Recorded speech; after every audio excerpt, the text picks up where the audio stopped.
नमस्कार दोस्तों, आप सभी का स्वागत है हमारे YouTube चैनल पढ़ाई चौक पर। आज मैं आपको 10th class Hindi medium math कराने के लिए तैयार हूँ। देखें,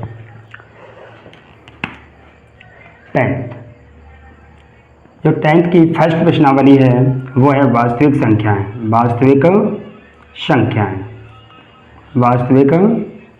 संख्याएं। दूसरी जो प्रश्नावली है वो है बहुपद। क्या है बताऊं? बहुपद। और आपकी जो तीसरी प्रश्नावली है वो है बताऊं दो चर वाले रैखिक समीकरण युग्म।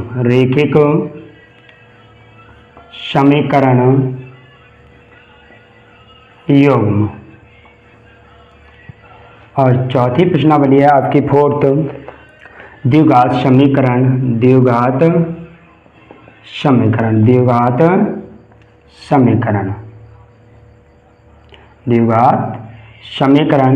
और पांचवी प्रश्नावली है आपके समांतर श्रेणियां।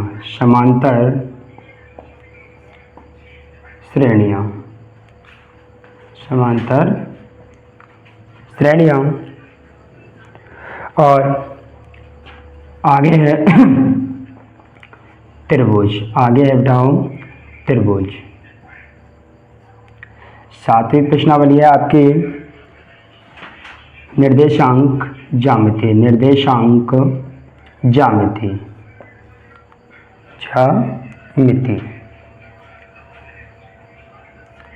नेक्स्ट प्रश्नावली है आपकी त्रिकोणमिति का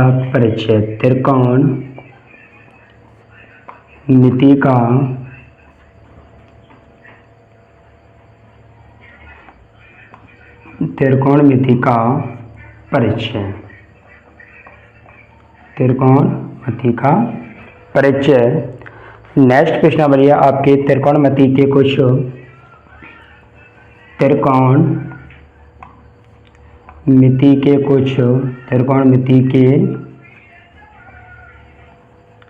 कुछ अनुप्रयोग।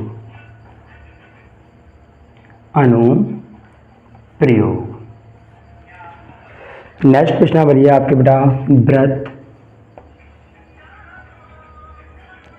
व्रत।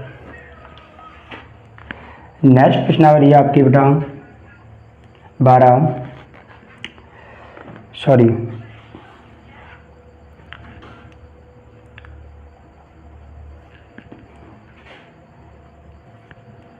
11 प्रश्नावली है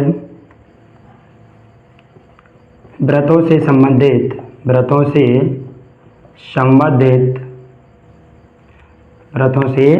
संबंधित क्षेत्रफल।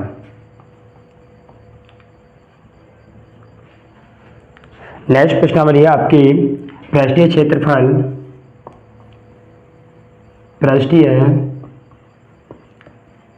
क्षेत्रफल और आयतन।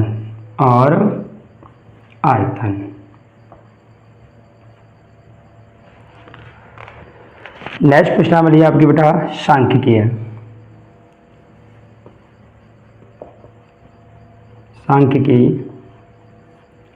और नेक्स्ट प्रश्नावली है बेटा आपकी प्रायिकता।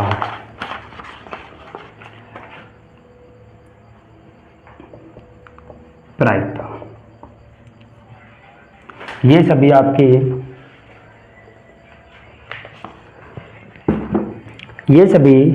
10th क्लास हिंदी में प्रश्नावली हैं जो हम एक एक करके आपके लिए पढ़ाएंगे।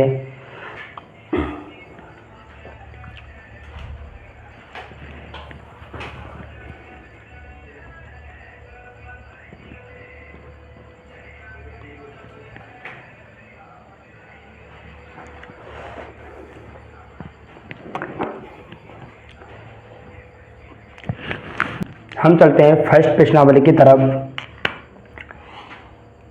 प्रश्नावली जो फर्स्ट है उसका नाम है बेटा वास्तविक संख्याएं। वास्तविक संख्याएं, वास्तविक संख्याएं, वास्तविक संख्याएं, जिसमें हम टॉपिक पढ़ेंगे भूमिका,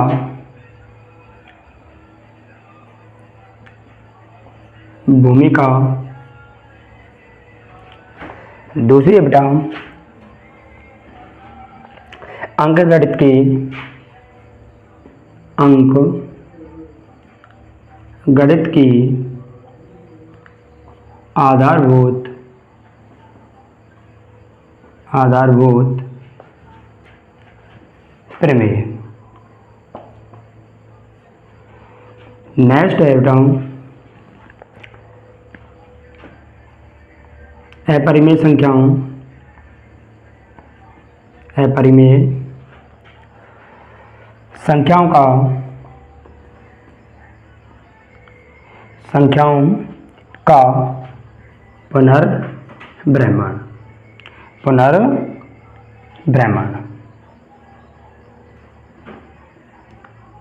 और नेक्स्ट टॉपिक होगा इसका सारांश,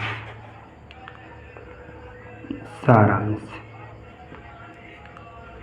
लेकिन वास्तविक संख्याएं पढ़ने से पहले हम संख्याओं का ज्ञान यानी कि संख्याओं के बारे में पढ़ेंगे। संख्या होती कहाँ है, कौन कौन सी संख्या होती हैं। तो देखें संख्याएं,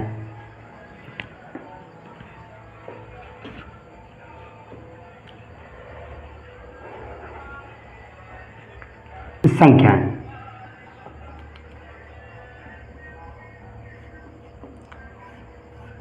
संख्याएं। सबसे पहले पूर्ण संख्या, दूसरे नंबर पर बेटा प्राकृत संख्या,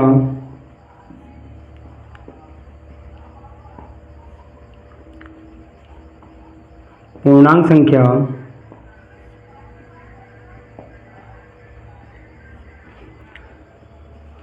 भाज्य संख्या, अभाज्य संख्या,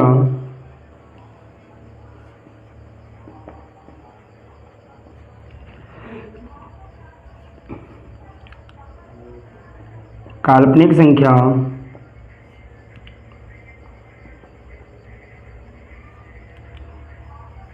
सेवंथ है वास्तविक संख्या, वास्तविक संख्या।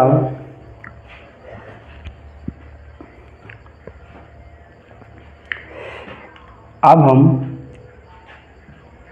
1 बाय 1 इन संख्याओं के बारे में पढ़ते हैं। देखते हैं कि पूर्ण संख्या क्या होती है। सबसे पहली जो संख्या है वो है पूर्ण संख्या, कि पूर्ण संख्या होती क्या है। पूर्ण संख्या से होगा कि पूर्ण संख्या होती क्या है। पूर्ण संख्या, पूर्ण संख्या, पूर्ण संख्या यानी कि 0 से अनंत तक, 0 से अनंत तक जाने वाली संख्याएं, जाने वाली संख्याएं पूर्ण संख्या कहलाती हैं। पूर्ण संख्या कहलाती हैं। जैसे 0, 1, 2, 3, 4, 5 ... ये कहाँ तक जाती हैं? अनंत तक। यानी कि वे संख्याएं जो 0 से चलकर अनंत तक जाती हैं आपकी पूर्ण संख्या होती हैं। सेकंड आती है प्राकृत संख्या, प्राकृत संख्या, प्राकृत संख्या जो देखें बेटा 1 से अनंत तक, 1 से अनंत तक जाने वाली संख्याएं, जाने वाली संख्याएं, 1 से अनंत तक जाने वाली संख्याएं प्राकृत संख्या होती है। प्राकृत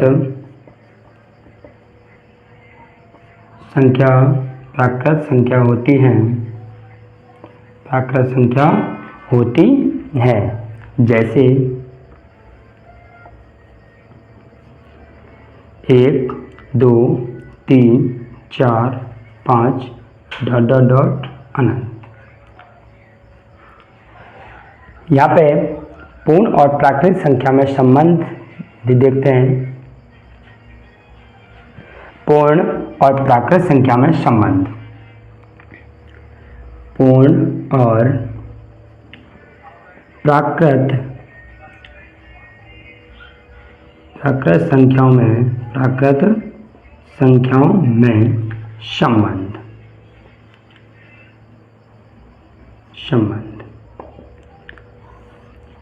इन दोनों के बीच में एक संबंध होता है कि सभी पूर्ण संख्या प्राकृत संख्या नहीं होती हैं, लेकिन सभी प्राकृत संख्याएं पूर्ण संख्या होती हैं। इसका कारण क्या है? इसका कारण यह है कि जो पूर्ण संख्या है वो 0 से स्टार्ट होती है और जो प्राकृत संख्या है वो 1 से स्टार्ट होती है। और हम पूर्ण संख्या में देखें तो 0 पहले आता है और 1 बाद में आता है, तो हम कह सकते हैं कि सभी पूर्ण संख्या प्राकृत संख्या नहीं हो सकती, लेकिन सभी प्राकृत संख्या पूर्ण संख्या हो सकती है, और यही इन दोनों में संबंध है। कंडीशन 1 है, सभी पूर्ण संख्या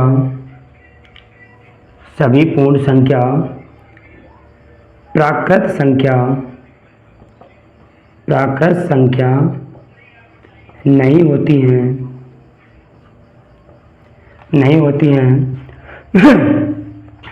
लेकिन सभी प्राकृत संख्या पूर्ण संख्या होती हैं। आपने देखा कि पूर्ण और प्राकृत संख्याओं में संबंध। तो यहाँ से हमने पहला पढ़ा कि सभी पूर्ण संख्या प्राकृत संख्या नहीं हो सकती, लेकिन सभी प्राकृत संख्या पूर्ण संख्या होती हैं। नेक्स्ट हम देखते हैं पूर्णांक संख्या। थर्ड हम पढ़ते हैं बेटा पूर्णांक संख्या।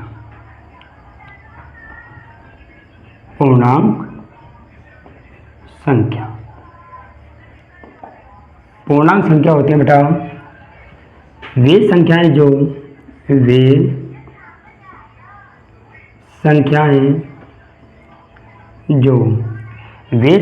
जो धनात्मक यानी कि प्लस और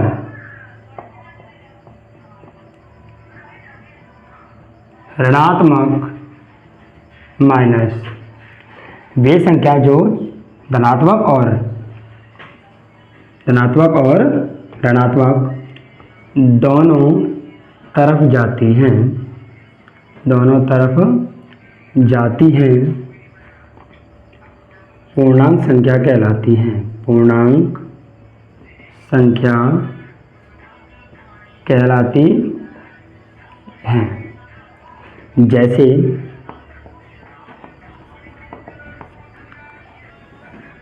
ये आपकी संख्या रेखा है। संख्या रेखा के बीच सेंटर में हमने 0 रखा। 0 से आगे की तरफ सभी संख्याएं धनात्मक यानी कि प्लस की होती हैं। 1 2 3 4 5 6 7। 0 के पीछे वाली साइड वो सभी संख्याएं कैसी होती हैं? ऋणात्मक, कौन सी होती हैं? ऋणात्मक, यानी कि माइनस। तो इधर देखते हैं -1, -2, -3, -4, -5। तो ये अभी हमने देखा कि पूर्णांक संख्या वे संख्या जो धनात्मक और ऋणात्मक दोनों तरफ जाती हैं पूर्णांक संख्या कहलाती हैं। जैसे हमने एक संख्या रेखा देखिए, उस पर हमने 20 सेंटर में 0 स्थित किया। 0 से आगे वाली जो संख्या है वो कौन सी है?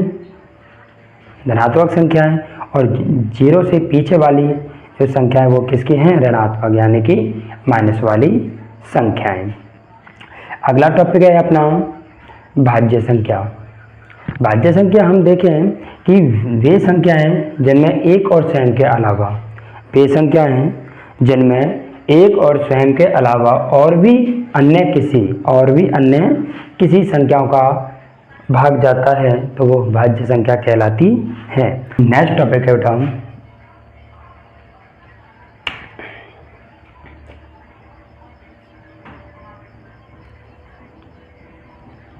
भाज्य संख्या। भाज्य संख्या जिन संख्याओं में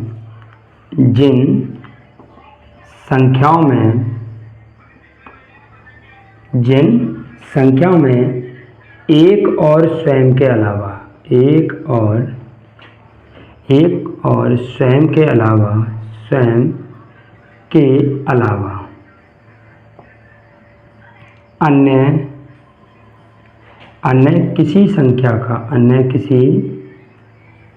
अन्य किसी संख्या का भाग जाता है तो वे संख्याएं भाज्य संख्या कहलाती है। भाज्य संख्या कहलाती हैं। अभी हमने देखा कि जिन संख्याओं में एक और स्वयं के अलावा अन्य किसी संख्या का भी भाग जाता है आपकी भाज्य संख्या कहलाती है। जैसे के लिए उदाहरण के लिए हम समझें, जैसे के लिए 4। मैंने 4 क्यों लिखा? यानी कि 1, 2, 3 और 4, यानी कि मैंने 1, 2 और 3 को मैंने छोड़ा और 4 को लिखा। क्यों? इसका कारण है कि 1 ना तो भाज्य संख्या है और ना ही अभाज्य संख्या है। क्या समझे कि जो 1 है वो ना तो भाज्य संख्या है और ना ही अभाज्य संख्या है। 2 को हम देखते हैं, 2 को हम देखते हैं तो 2 में एक तो 1 और एक 2, इन दोनों के अलावा किसी तीसरी संख्या का भाग नहीं जा रहा, तो यह कैसी संख्या है? अभाज्य है। 3 को मैंने क्यों नहीं लिखा? क्योंकि 3 में 1 का और 3 के अलावा और किसी का भाग नहीं जा रहा है, तो यह कैसी संख्या है? अभाज्य। 4 को क्यों लिखा? क्योंकि 4 में 1, 2 और 4, यानी कि 4 में 1 का, 2 का और 4 का, 3 संख्याओं का भाग जा रहा है। अभी हमने क्या लिखाया था कि जिन संख्याओं में एक और स्वयं के अलावा और भी किसी अन्य संख्या का भाग जाता है तो वो कौन सी संख्या कहलाती हैं?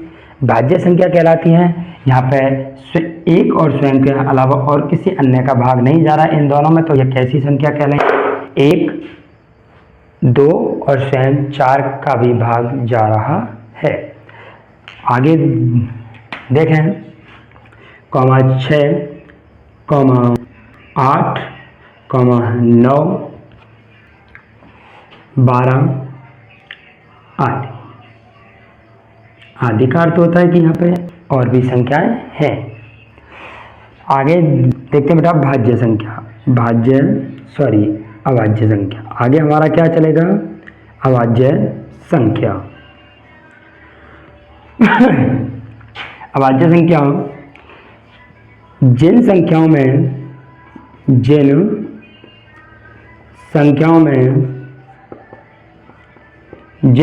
में एक और स्वयं के अलावा और किसी संख्या का भाग नहीं जाता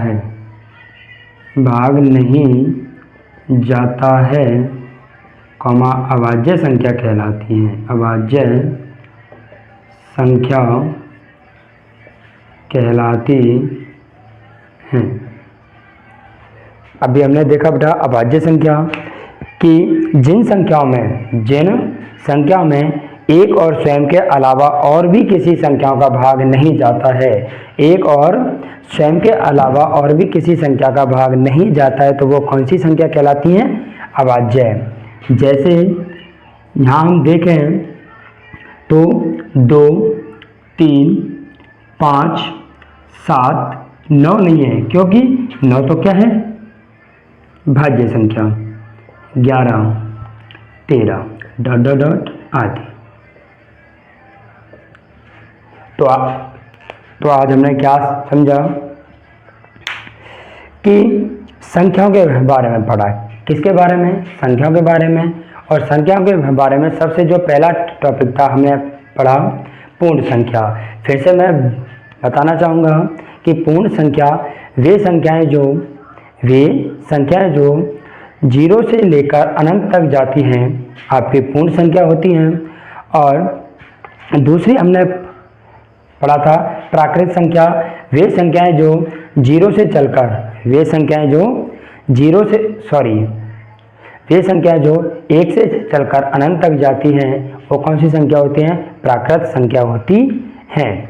नेक्स्ट हमने पढ़ा था पूर्णांक संख्या, वे संख्याएं जो प्लस और माइनस दोनों ओर चलती हैं, पूर्णांक संख्या कहलाती हैं। देखो बेटा, पूर्णांक संख्या के बाद हमारा टॉपिक था भाज्य संख्या। भाज्य संख्या जिन संख्याओं में एक और स्वयं के अलावा और भी किसी अन्य संख्याओं का भाग जाता है, भाज्य संख्या कहलाती है। जैसे 4, 6, 8, 9, 12 आदि। नेक्स्ट है अभाज्य संख्या, जिन संख्याओं में एक और स्वयं के अलावा और भी किसी अन्य संख्याओं का भाग नहीं जाता है, तो वो कौन सी संख्या कहलाती हैं? अभाज्य संख्या कहलाती हैं। जैसे 2, 3, 5, 7, 11 आदि। नेक्स्ट हम पढ़ते हैं बेटा परिमेय संख्या। परिमेय संख्या जिन संख्याओं को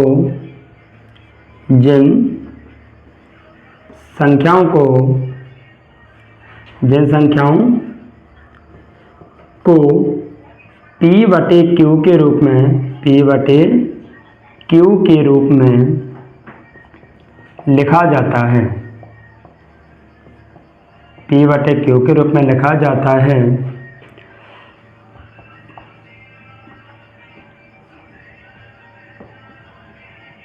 परिमेय संख्या कहलाती है। कौन सी संख्या बताओ? परिमेय संख्या कहलाती हैं। परिमेय संख्या कहलाती हैं। जैसे 4/5, 9/6, 11/4, 3/9 आदि। यहाँ पर एक शर्त होती है, शर्त होती है बेटा। यहाँ पे शर्त क्या होती है कि Q not equal to 0, Q not equal to 0, यानी कि परिमेय संख्या में कभी भी Q का मान 0 नहीं होना चाहिए, या परिमेय संख्या में Q का मान कभी भी 0 नहीं होता है। परिमेय संख्या में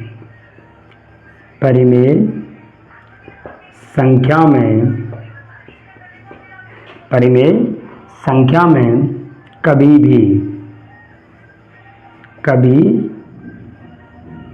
भी q का मान शून्य नहीं होता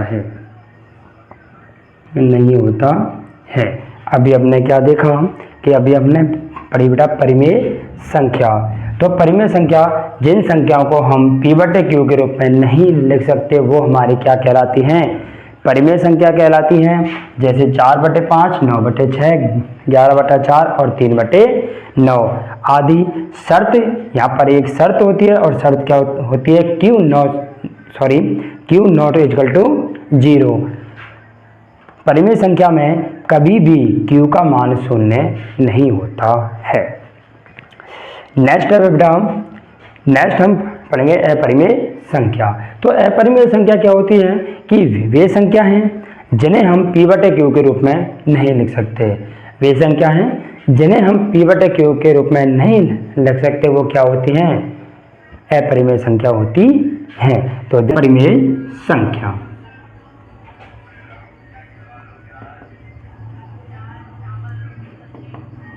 अब देखें अपरिमेय संख्या जिन संख्याओं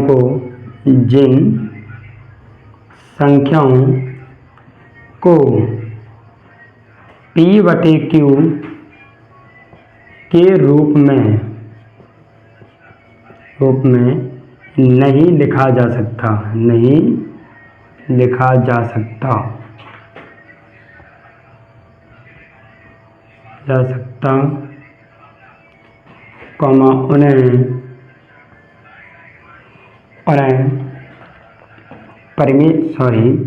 उन्हें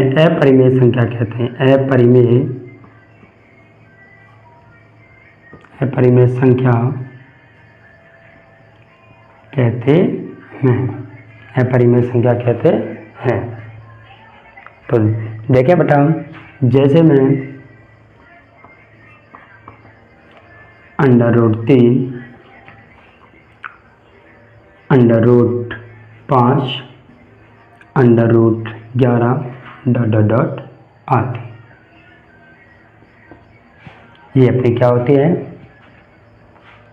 ये संख्या होती है अपरिमेय संख्या।